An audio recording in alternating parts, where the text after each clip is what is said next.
Bonjour tout le monde, au cœur de la parole, bienvenue et surtout, je vous souhaite un très joyeux Noël. Aujourd'hui, c'est une fête spéciale, une fête religieuse spéciale, c'est la fête de la Nativité. Et en liturgie, nous sommes dans l'année B. Et dans la Bible, aujourd'hui, dans toutes les liturgies catholiques de la planète, on fait la lecture du texte de l'Évangile de Luc au chapitre 12, versets 1 à 14. Luc 12, 1 à 14. Si vous avez une Bible, vous pouvez me suivre. Sinon, vous pouvez aller sur mon site benoîtvoyer-en-liberté.blogspot.com. Excusez, et vous allez trouver dans les onglets, à la section Prier, un onglet qui s'appelle La Bible. Vous cliquez là-dessus et vous aurez accès à la même traduction de Luc 12, 1 à 14. Voici la lecture de ce texte pour commencer. Et je vous livre quelques commentaires après. En ces jours-là parut un édit de l'empereur Auguste, ordonnant de recenser toute la terre. Ce premier recensement eut lieu lorsque Quirinius était gouverneur de Syrie. Et tous allaient se faire recenser, chacun dans sa ville d'origine. Joseph, lui aussi, monta de Galilée depuis la ville de Nazareth, vers la Judée, jusqu'à la ville de David, appelée Bethléem. Il était en effet de la maison et de la lignée de David. Il venait se faire recenser avec Marie, qui lui avait été accordée en mariage et qui était enceinte.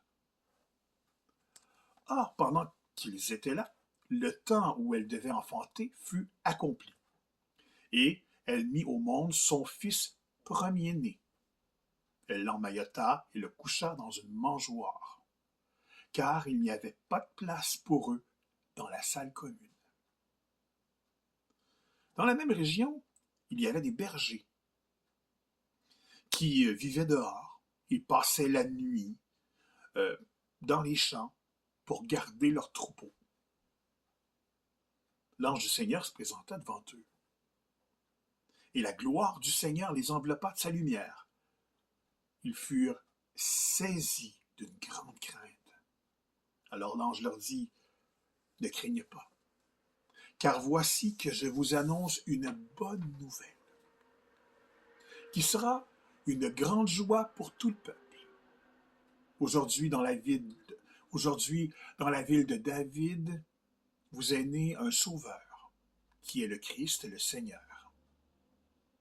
Et voici le signe qui vous est donné. Vous trouverez un nouveau-né emmailloté et couché dans une mangeoire. » Et soudain, il y eut avec l'ange une troupe céleste innombrable qui louait Dieu en disant « Gloire à Dieu au plus haut des cieux et paix sur la terre aux hommes qui l'aiment. » Fin du récit. Petit commentaire. Dans la première partie de cette histoire fantastique, à la limite du conte, on raconte qu'au pays de Marie et Joseph, c'est l'année du recensement de la population. La règle dans cette région, à cette époque, est de retourner dans sa ville d'origine pour s'enregistrer. En bons citoyens, Marie et Joseph ont fait ce qu'il fallait faire. En revanche, tout un défi les attend. Parcourir de Nazareth à Bethléem à la marche et à dos d'âne. Google Maps, aujourd'hui, nous indique que c'est 145 km de marche. 145 km de marche. On le sait bien, à l'époque, les routes n'étaient pas aussi belles que de nos jours. Voilà tout le défi à surmonter. Et ce n'est pas le seul défi. Joseph accompagne sa tendre Marie, qui est à pleine ceinture, en fin de grossesse. sur un dos d'âne, Marie n'était pas en première classe. Ainsi donc, on imagine facilement que ce voyage est difficile. Marie arrivera juste à temps pour accoucher à Bethléem dans le silence de la nuit. Comble de malchance, il n'y a pas de place douillette dans la place commune, une sorte d'auberge. La pauvre doit donc accoucher sur la paille. Dans la deuxième partie de ce récit, on doit regarder la scène avec des yeux d'enfant. On doit vraiment regarder la scène avec des yeux d'enfant. On nous raconte que cette nuit-là, des bergers veillaient à la belle étoile afin de surveiller leurs bêtes dans les champs. Tout à coup, une lumière se fit, ou si vous aimez mieux, une illumination. Un ange apparaît aux bergers. C'était probablement Gabriel, parce que c'est lui qui habituellement est le messager du ciel. Le phénomène était grandiose. L'ange annonciateur n'était pas seul. Une multitude d'anges l'accompagnaient. En réalité, une brèche du ciel était ouverte. Effrayés par ce qu'ils voyaient, ils furent rassurés par l'ange annonciateur. Il leur dit, ne craignez pas, car voici je vous annonce une bonne nouvelle qui sera une grande joie pour tout le peuple. Aujourd'hui, dans la ville de David, vous est né un sauveur qui est le Christ, le Seigneur. Et voici le signe qui vous est donné. Vous trouverez un nouveau-né emmailloté et couché dans une mangeoire. En fait, il leur dit où trouver l'enfant. Voici qu'en pleine nuit, ou pour faire un peu dans la poésie, dans le silence du jour, ou encore mieux, dans un silence lumineux qui parle fort, est surgie une grande lumière. Et ce moment unique dans l'histoire de l'humanité, il nous est possible de le revivre à chaque jour, parce que c'est Noël à chaque seconde, à chaque instant où on ouvre son cœur à Dieu. Enfin, une réflexion surgit en moi en lisant ce texte. Imaginez juste un instant, un périple de 145 kilomètres à la marche et à dos d'âne entre Nazareth et Bethléem. Marie a eu inévitablement bien des heures en silence à errer dans ses pensées, à errer dans sa tête. Assurément, bien qu'elle soit accompagnée par Joseph, Marie est seule face à un vide qui peut paraître insoutenable, en plus des douleurs physiques. C'est dans ce silence qu'elle va rencontrer le Dieu enfant qui grandit en elle.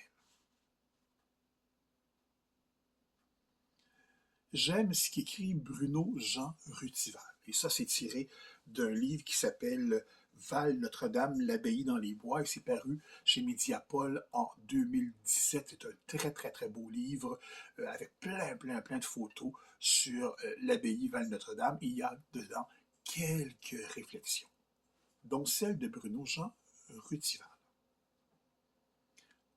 Je le cite. Pour écouter, il faut se taire.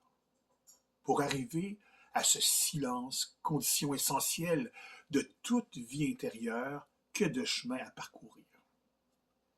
La pénombre agrandit le silence. C'est dans cette économie de paroles inutiles, dans cette fragilité de lumière, que le silence monastique s'apprend. Un silence gagné sur le vacarme du monde. Alors la voix de l'homme et de la femme se redresse et monte pure vers Dieu, dans un silence visible, habité, et Dieu quelquefois répond.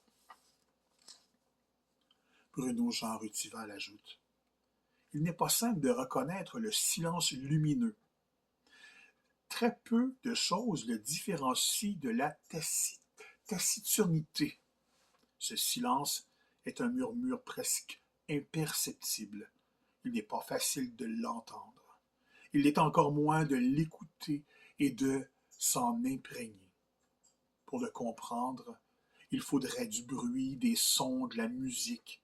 Là où on peut appréhender le bruit, car il est parole, il est histoire. Il peut devenir concerto, mais alors, dans ce vacarme, comment ne pas s'enfuir? Comment ne pas rechercher un silence absolu, acceptable, définitif? Et il ajoute enfin, on sait qu'il est difficile d'entendre les mots s'il y a du bruit. Alors dans le silence, il n'y a plus de mots, plus de sons, plus de concertos, plus de bruissements d'ailes, de libellules ou de jacassements d'oiseaux. On est seul face à un vide qui paraît insoutenable. C'est dans ce silence que l'on va peut-être rencontrer Dieu, se rencontrer. Il est inévitable, selon moi, ce qui est arrivé à Marie. Je reprends ce que je vous dis.